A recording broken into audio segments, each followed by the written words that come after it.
हे university of पुण्याचं सावित्रीबाई सावित्रीबाई फुले. आणि परत त्याने इथं पुणे युनिव्हर्सिटी ऑफ पुणे केले, परत Savitribai Pune university of Pune.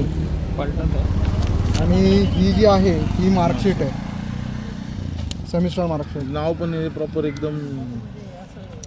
PNRI number इथं वेगळा आहे, इथं जो आला तो वेगळा आहे. इथं त्यांनी वाडिया कॉलेजचं नाव दिलंय, इथं दुसऱ्याच कॉलेजचं नावच नाही दिलं. नावच नाही दिलं. वाडिया कॉलेजचं ॲडमिशन दाखवलंय. वाडिया कॉलेज बी ह्याच्यात इन्व्हॉल्वमेंट असेल तुम्हाला असं आपण करून देऊ. त्यांनी अशा प्रकारे इतरही काही विद्यार्थ्यांची फसवणूक केली आहे का? आणि अशा प्रकारे काही इतरही लोक विद्यार्थ्यांना अशा प्रकारे बोगस रिझल्ट वगैरे दिलेत का विद्यापीठाच्या डिग्र्या वगैरे? हो.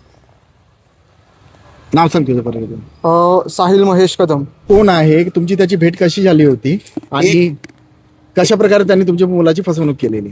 1 वर्षापूर्वी त्याची गोष्ट आहे. मी माझ्या मुलाच्या ॲडमिशनसाठी फिरत होतो, तर मित्रांनी मला सांगितलं की पुणे विद्यापीठात जा बुवा, आपल्या इथं एक कर्मचारी कामाला आहे तिथं, ते तुला मदत करतील.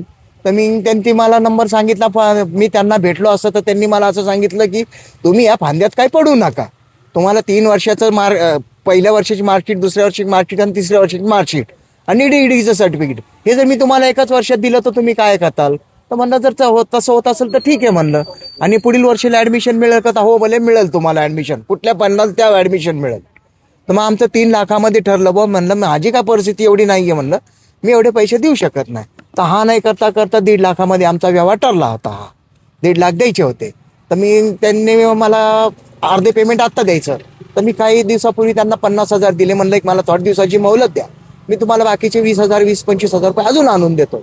मग 20,000 मी तुम्हाला 10 दिवसांनी परत दिले आणून. मग त्यांनी मला पहिल्या वर्षाची मार्कशीट, दुसऱ्या वर्षाची मार्कशीट असं दिलं. नंतर म्हणले मला पुढच्या पेमेंट सगळं पाहिजे, बोले तुमचं डिग्री सर्टिफिकेट आणि तिसऱ्या वर्षाची मार्कशीट तयार आहे. तर म्हणलं मग मला ह्याच्यामध्ये थोडासा डाऊट वाटतं. म्हणलं तुम्ही पुणे विद्यापीठ कसं काय दाखवता? 2014 साली पुणे विद्यापीठाचं नाव बदल होऊन सावित्रीबाई विद्यापीठ झालेलं आहे. मग त्यांनी मला परत दुसरं ते सर्टिफिकेट दाखवलं. हे घ्या बोले सावित्रीबाई फुले विद्यापीठाचं सर्टिफिकेट आहे.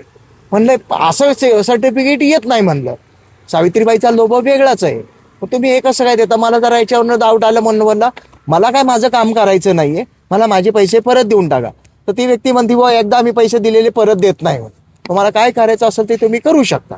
आता मला सांगा तुमची काय मागणी असणार आहे? रमेश मुकेकर हा विद्यापीठाचा कर्मचारी आहे, त्यांना अजूनही अशा प्रकारे काही लोकांना फसवणूक केली आहे का? आणि आता काय मागणी असणार आहे? सर या माणसांनी याच्या आधी पण या माझ्यासारख्या लोकांची बरीच जणांची त्यांनी कामं केलेली आहेत, याचा पुरावा पण मी तुम्हाला देऊ शकतो. आणि दुसरी गोष्ट हे विद्यापीठातलं परमनंट कर्मचारी आहेत आणि यांच्या पुढं पण अजून 3-4 जण आहेत.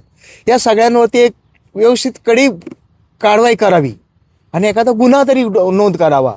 कारण विद्यापीठाचं नाव हे पूर्ण पुण्यामध्ये सगळीकडे प्रसिद्ध नाव आहे.